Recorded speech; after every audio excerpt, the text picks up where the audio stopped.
सर्वोपरि मछली का क्या हुआ? वो तो मैं खा गए हाँ गाखोनो हायाबा थांफिनसै हायो हागोन हाया जायो नामा दा बे गाखोनोसै नै मा होनोमोनलाय मा हाजो होनोमोनलाय बियो जोंनि बर'नि हाजोआ जानोलै बेबा अबेमोन दांबाफोर हाजो ना मा होनोमोनलाय दांगाफोर ना मा होनोमोनलाय बिनिसो आरोना इयो मा हाजो गाखोनोसै हान्थुल' दारुमायलै नुवाखै दैयाबा थिनस' बुद्राखै नै एसे दै गबोय नुवाखै ना ओरैथाबाय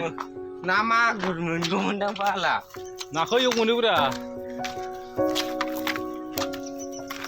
ब्रा थिंजाय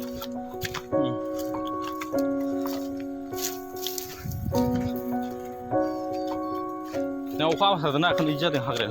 मा गारि फैयाखै गिनानै गारि खारथाराखै हाया गुरै जायोना होयो एकदम हाग्रा गारि खारबाय थाबाय नुवाखै नोङो औ दै नै सिमथा अ आरो इयो बेसेबां गोथौ इयो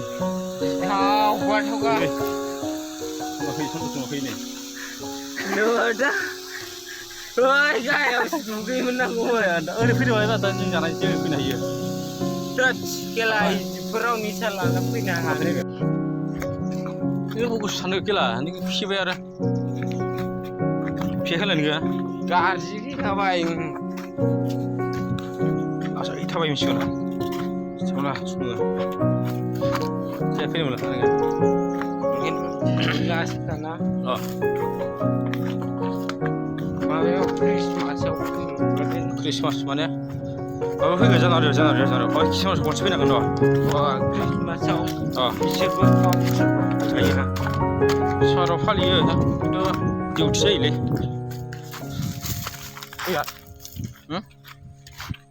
क्रिसमासाव डिउटि जालायो जायोथ' आरो दसे मोनायाव जायो ओमफ्राय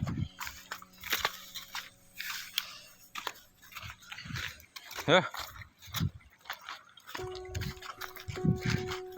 रोदा ओरै बारस'लाङोमोनलाय गासिमोन आथिं ओरै सिदा सर्वोपरि मछली का क्या हुआ? इदि गाखोयो ना लामा गैया ना वो तो मैं खा गए हाँ वो मैं मस्त तेल में फ्राई कर फैलाय दङ जोंनिया बसफोराव दंजोबो थांथों सानैसोल'सो दंसै माखासेया थांजोब्बायानो